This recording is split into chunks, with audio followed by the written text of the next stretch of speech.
La cuarta palabra se encuentra en Mateo capítulo 27, versículo 46. Dios mío, ¿por qué me has desamparado? Y en esta palabra tenemos de vuelta al pastor Carlos Pinto. Bendiciones, pastor. Bendiciones a todos, saludos, que el Señor les bendiga. Amén. Hablábamos antes de grabar que esta palabra quizás es de la más fuerte o de las más complicadas que reflexionar, porque, y usted dio una observación muy, muy interesante. Las tres primeras palabras que dijo Jesús se las dirigía a alguien más. Clamaba al Padre pidiéndole perdón por aquellos que le estaban ofendiendo. Luego le perdonó los pecados y le prometió la salvación a un ladrón que estaba al lado, a un criminal que estaba al lado de él.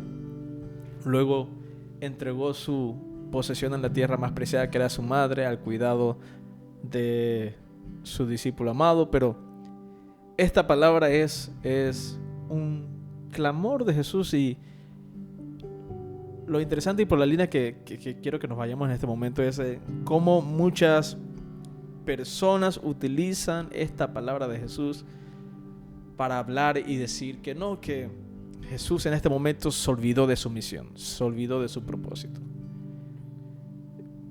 Pero la realidad de esto es que es todo lo contrario.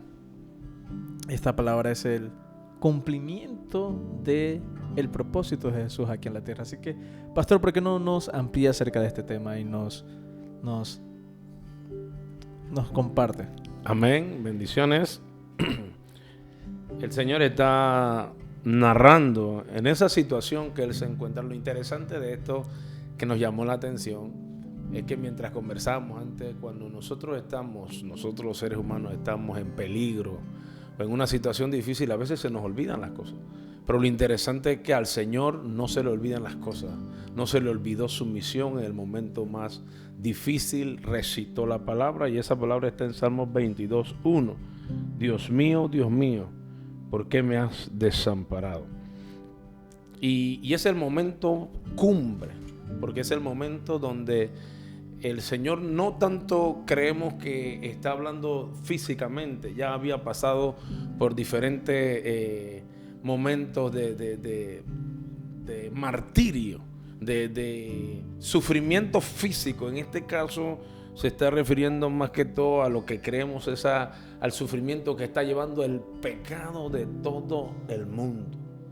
Todos los pecados del mundo, imaginémonos, o sea, del que viola, de todos esos pecados aberrantes, lo está llevando Cristo en ese momento. Y expresa el dolor espiritual de la cruz.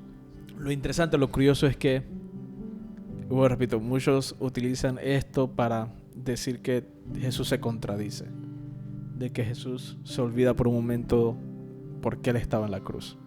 Porque si Él está en la cruz, ¿cómo va a decir, Padre, ¿por qué me has abandonado? Si Él sabe por qué está allí. Lo interesante de esto es que esta frase es una cita, como usted nos mostró, de un Salmos. No es algo que Jesús dijo solamente por decir o porque en ese momento Él sentía el abandono de Dios, sino que citó las escrituras, citó las palabras. Segunda de Corintios 5:21 dice: al que no conoció pecado, por nosotros lo hizo pecado, para que nosotros fuésemos hechos justicia en él. Yo creo que es el cumplimiento, y Jesús está teniendo o va detallando o detalladamente teniendo el compromiso de hacer todo lo que tiene que hacer en su misión, y en todo Correcto. momento tuvo el control de la situación. Recuerdemos nuevamente que Jesús no le quitaron la vida, Jesús la da. Pero lo interesante de esto es que eso es lo que hace el pecado, el poder del pecado. La Biblia habla que el pecado separa, el pecado nos separa de Dios. Amén. Y Él llevó todo nuestro pecado, y ese pecado probablemente hubo una separación del Padre que nunca había Juan 17 habla y dice, así como yo contigo somos uno, que ellos sean uno. Y hubo ese momento de separación, y ese fue el momento para nosotros más difícil de Cristo, porque nunca se había separado del Padre. Y eso lo hizo por amor a nosotros. Esa agonía espiritual, esa agonía de la cruz es la que se está expresando, o está expresando, que ya había sido profetizada en el Salmo 22, y él está expresando, pero no es que está llevando lo que se olvidó, sino que está ratificando su misión. Es el momento cumbre de la cruz. Así es. Algo que conversábamos antes, que el pastor de Gracia nos dio a resaltar, es muchas veces olvidamos el hecho de que Jesús y Dios siempre fueron uno, siempre estuvieron en una relación unida, el Padre y el Hijo. Y este momento, desde que Él estaba en el monte hasta llegar a la cruz y todo el proceso de la crucifixión, era esta separación del Hijo y del Padre. Todos en algún momento sentimos ese vacío en donde no es que Dios nos deja, sino que nosotros nos alejamos de Dios. Y sentimos esa separación. Pero en nuestra humanidad pecaminosa, quizás pudiéramos decir que incluso llega un momento en donde nos acostumbramos a esa sensación de separación. Pero Jesús siempre estuvo con su Padre. El Hijo siempre estuvo pegado al Padre. Y es en este momento cumbre de la historia de la humanidad y de todo el mundo en donde por primera vez Jesús siente una separación de su Padre, a causa de, no por las acciones que Él hizo, sino por las acciones que nosotros cometimos, que Él estaba cargando. Él estaba cargando con todo el pecado del mundo.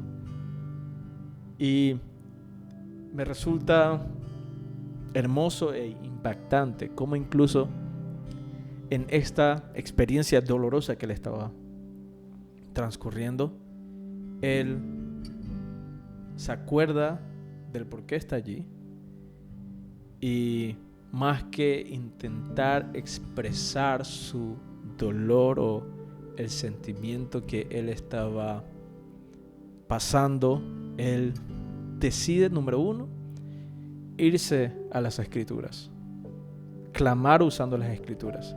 Y número dos, como usted mencionaba, el reafirmar el por qué Él estaba allí, enfocándose en cumplir cada uno de los pasos que la profecía decía que el Hijo de Dios iba a tener que hacer y pasar para la salvación del mundo. Y es impresionante cómo ver a Jesús en sus momentos de más dolor, aún así aferrándose a su misión.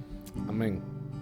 Leía en Hebreos 13:5, dice: no te desampararé ni te dejaré. La cruz tiene un propósito redentor. Jesús fue desamparado para que el creyente nunca tenga que pasar por ese estado. El apóstol Pablo dice: podemos acercarnos confiadamente al trono de la gracia. Y eso que él narra, o que es una realidad que hoy nosotros podemos, es por medio de ese momento que Jesús tuvo esa separación del Padre, porque llevó nuestros pecados. Sin ese momento cumbre, esta palabra que dice el apóstol Pablo no podría haberse cumplido, o no podría haberse dado ese beneficio que hoy tenemos, que podemos entrar confiadamente al trono de la gracia. Así que esto no es un momento en donde Jesús se olvida de su misión. Esta palabra, esta frase que Jesús dice en la cruz del Calvario, es la afirmación de que Él está cumpliendo la profecía. Y una aplicación práctica que yo creo que puedo aprender acerca de esto, como comentaba anteriormente, de que incluso Jesús, estando en la cruz, nos da el ejemplo de cómo nosotros debemos actuar, de cómo nosotros debemos comportar. Estando en la cruz, aún Él era ejemplo para nosotros de seguir. Y en este momento que Él decide cumplir la profecía y recitar y citar este salmos, me hace entender a mí, me enseña a mí que en mis momentos difíciles, mis momentos de agonía, siempre puedo recurrir a la palabra, en donde no tengo que buscar otra fuente de consolación, otra fuente de sabiduría, otra fuente que me pueda ayudar a salir de donde estoy o aguantar el proceso donde estoy, sino que siempre puedo recurrir a la palabra. Amén. Y otra cosa que mientras hablaba, meditaba, nosotros somos muy dados a hablar de justicia, pero la manera en la que nosotros miramos o nos enfocamos en la justicia no es la manera en la que Dios enfoca la justicia. Porque si Dios hubiese sido totalmente justo conforme a nuestro criterio de la justicia, yo tenía que tenerlo. Correcto. Pero como Dios, su justicia fue sobre su Hijo, hoy en día, y el momento cumbre se da ahí, hoy en día yo tengo esa libertad y esa oportunidad y esa seguridad de que yo soy salvo. Amén. Es lo más importante, y ese momento, fue el momento cumbre donde el Señor, nuestro Señor Jesucristo, afrontó esa agonía espiritual de separarse del Padre por un momento porque me amó a mí.